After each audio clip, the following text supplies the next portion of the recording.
Welcome to this bonus episode of Stereochemistry. I'm your host, Gina Vitale, and today we are talking about the science behind this year's Nobel Prize in Chemistry.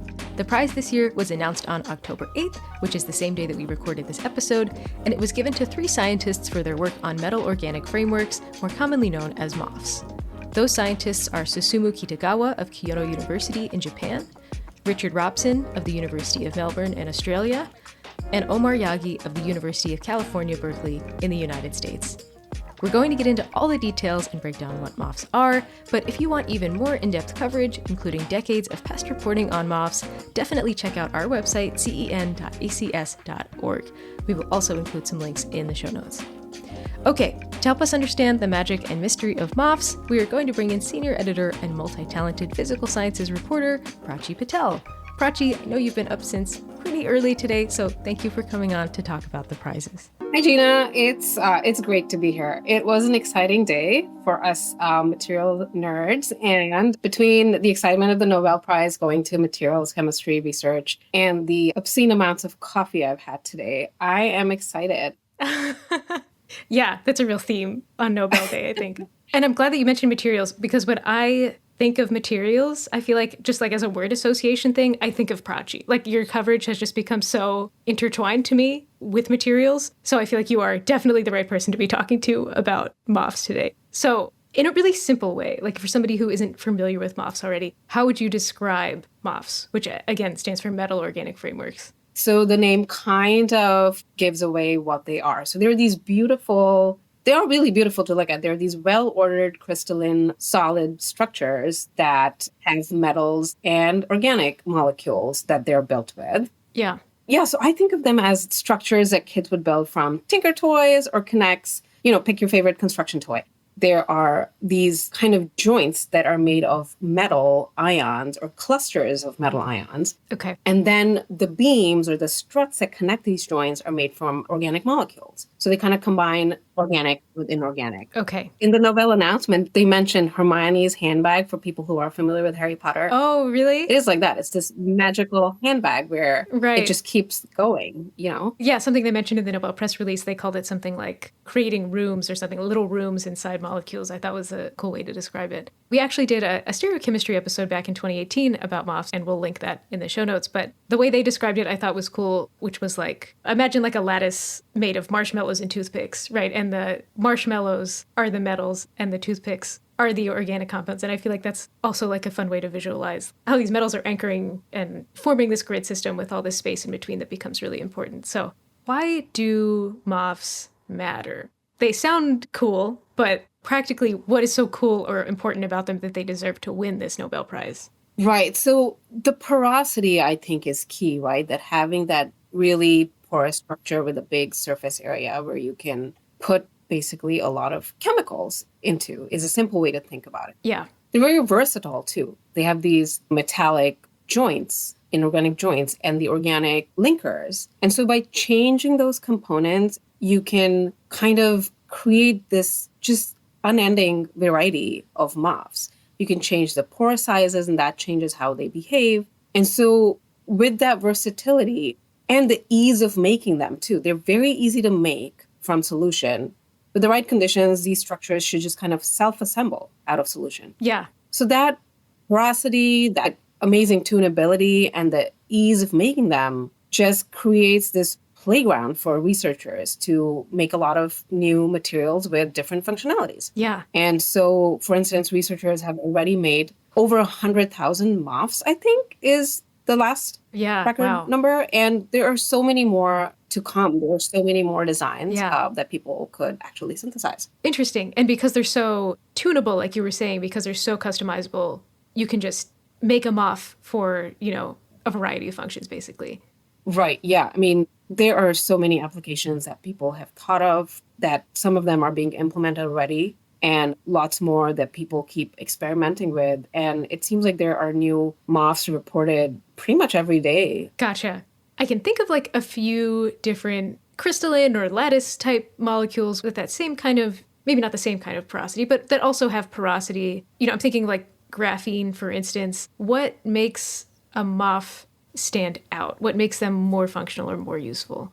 Right. And I think graphene is a good example, but here's a difference. Again, I feel like MOFs kind of exemplify the power of combining organic and inorganic chemistry. And that opens up a lot of possibilities. Sure. They are 3D, which graphene is not. They are have super high porosity. Sure. And then because you have those two kind of tuning knobs, the organic side and the inorganic side, there is just a lot more you can do with these materials. Yeah, I really like the analogy of tuning knobs. I think that makes a lot of sense. So there are 3 scientists that won this prize that all, as I understand it, had different contributions to it. Let's spend some time talking about that. So let's start with, I think, chronologically, the contribution that comes first is Richard Robson. How did he contribute to this discovery or this technology? So I think the idea of combining these metals or these inorganics with organic components had been around for a while, but it's really hard to do that and form kind of this well-defined structure. I imagine. That's also stable. Yeah.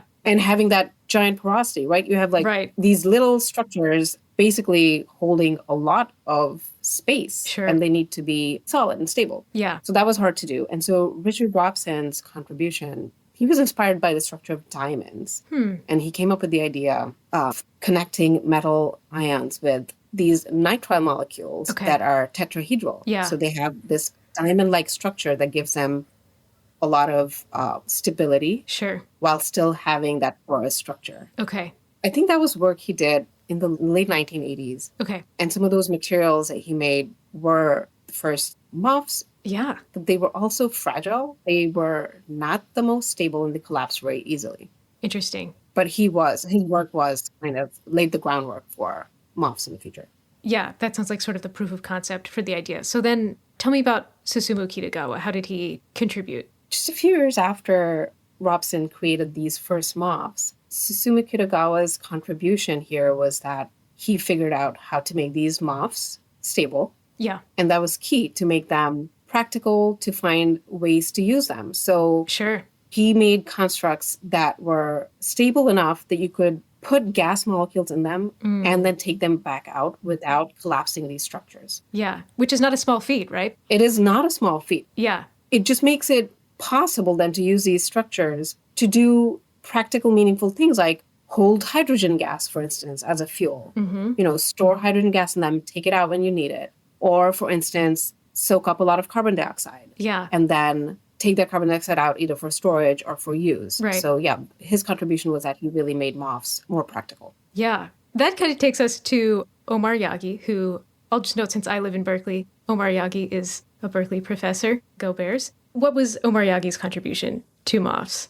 So Omar Yaghi took this one step further, and he came up with this way to synthesize MOFs that really let you change each component and kind of put together, just kind of tailor them and build them from design with any kind of components that you wanted to use. Yeah. And he calls this method that he came up with, he calls it reticular chemistry. Okay. I think he was the first to use clusters of metal ions with organic molecules. Sure. And that gives you some really strong bonds. Yeah. And allows you to make really stable structures. Right. With different functionalities and different uses. Yeah. So he comes along, he makes MOFs that are really strong and really tunable. That sounds like a very killer combination for a MOF to have. Right. And to be able to do that, kind of, it's almost like you can imagine something that you want to make, and then boom, here you have this method that lets you make that.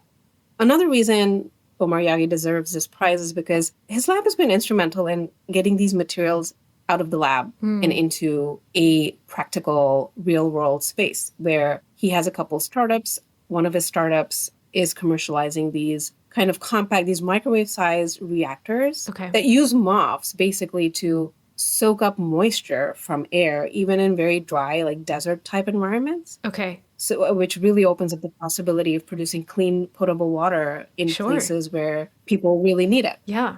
There's a few startups out there that are trying to commercialize MOFs. And I spoke with the CEO of one of these startups, Ben Hernandez, who is the CEO of a company called Newmat. And he had this to say. These are really programmable materials that we can design almost like software for very different targeted applications that span everything from addressing global challenges and climate all the way to how do we manufacture the semiconductor chips that go into everyday products. Yaghi himself actually, in our 2018 episode that I mentioned, kind of talked about this concept too of how many possibilities there are for MOFs. And here's that quote. So what are the limitations on this? The limitation, in my opinion, is really our own thinking. For the first time in my career as a chemist, you can imagine a structure and go to the lab and make it. Speaking of this concept, right, of being able to build any kind of MOF that you can imagine about how versatile they are, what is one of the cooler MOFs that you have written about, Prachi, or even just that C&EN has covered? Because I know we've been watching the MOF space for a long time. We certainly have. We have a whole trove of MOF-related stories that we can dig through. That's true. So people have used MOFs a lot for, gas separation, gas storage, catalysis, energy storage. Sure. A really kind of novel application that I recently wrote about, and this was out of nowhere. It was just kind of a neat application that has could have some profound impact. Yeah. Is these researchers who use MOFs as a double fortifying agent for salt. So you know how table salt generally has iodine added to it as a fortifying agent? Yeah. It's helped solve a lot of health issues around the world. One thing people have been trying to do is add iron as a fortifying agent to salt. I didn't know that. Along with iodine, because in the developing world, these are two nutrients that are lacking in a lot of people's diets. Totally. But it's really hard to add iron and iodine to salt because they react adversely. So these researchers came up with an idea of using iron to make MOFs and then loading up those MOFs with iodine. Oh, interesting. Like a little 2-in-1. Mm-hmm. Yeah, it's really neat. Wow, that's brilliant. So I'm just curious, you've talked to a few people probably about the prize today already. Probably like before even the sun rose, you talked to a couple people. What were some of the reactions that you heard to this prize? What did people think in the field? So I think the general reaction, and this was lovely to hear. Yeah. People have been kind of rooting for MOFs to win the Nobel Prize for a few years. They've been on these predicted winner lists and been kind of materials favorites for a few years. And this was finally the year for MOFs. And I think it made a lot of people very excited and very happy. Yeah. So there was a lot of just joy about that and a lot of thrill about finally, the time has come for MOFs. Yeah. I think I didn't sleep much last night because I also had this premonition that MOFs might win. And, you call me a materials expert. I'm not a materials expert by any means. I do not have materials training. Sure. But we do have a running joke. This friend of mine who's also a science reporter and I call each other Material Girl. That's her nickname. So there you go. As Material Girls, we're very excited. Oh, that's so cool. Yeah, I bet this was a fun day, a fun one for you to cover. It was a great day. Yeah. So, we have these three researchers who've won the Nobel Prize in Chemistry. We have one researcher from Japan. Yeah. One in Australia. Yeah. And one here in the United States. Yeah. And it is an example of how research in science is so international and the importance of working across borders and across oceans on important science together. And it also kind of shows you how science is just this universal language, as Omar Yaghi, I think, talked about in his press conference. Science is a language that allows all people to talk to each other. A chemical formula is universal, and the lingo that goes with that is also universal. So science allows us to talk to each other, and I don't think you can stop that. I think that that's something that will continue to be important, and enlightened societies will encourage it. So I am optimistic that we will continue to exchange throughout history scholars from even countries that you would think were adversarial. Scholars can be exchanged and learn from other scholars in other countries, and this is how knowledge was spread from one region of the globe to other regions of the globe.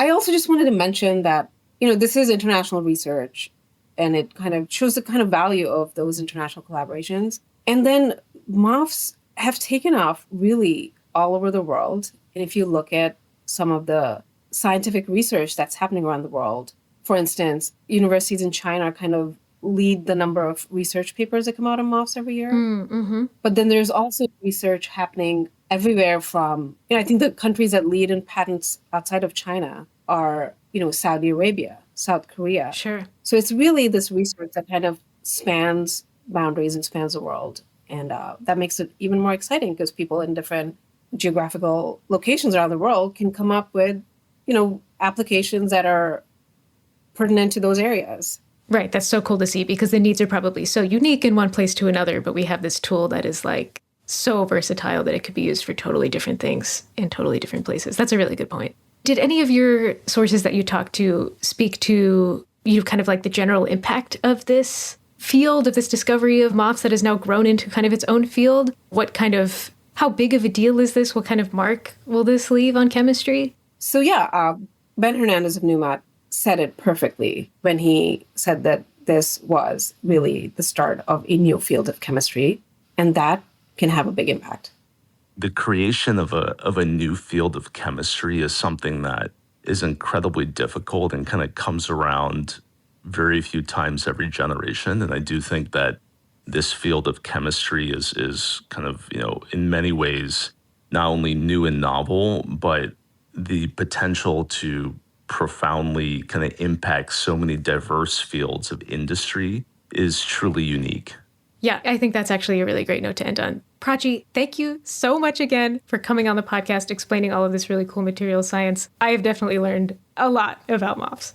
Thank you, Gina, for letting me come on the show and share my excitement about this cool material. It has been a busy day, and I'm going to go to bed tonight with a big smile on my face because it's been exciting. You're going to go to bed probably like right after this, I assume. It's probably true. Where can listeners follow you to find your coverage about MOFs and other exciting things? You can find my articles on MOFs and lots of other exciting stuff on cnen.acs.org. And you can find me on LinkedIn. Great. And you can find me most social places at Gina C. Vitale. I'm also on LinkedIn, and you can also find my stuff on our website. I also co-host our science history podcast, Inflection Point, which if you like this, you'd probably like that too. Again, if you would like more coverage of this year's Nobel Prizes, including Prachi's story that she wrote early this morning and our coverage of the other science prizes, head on over to cen.acs.org. We will also link those in the show notes along with the episode credits. This has been a bonus episode of Stereochemistry. Stereochemistry is the official podcast of Chemical and Engineering News. Chemical and Engineering News is an independent news outlet published by the American Chemical Society. Thanks for listening.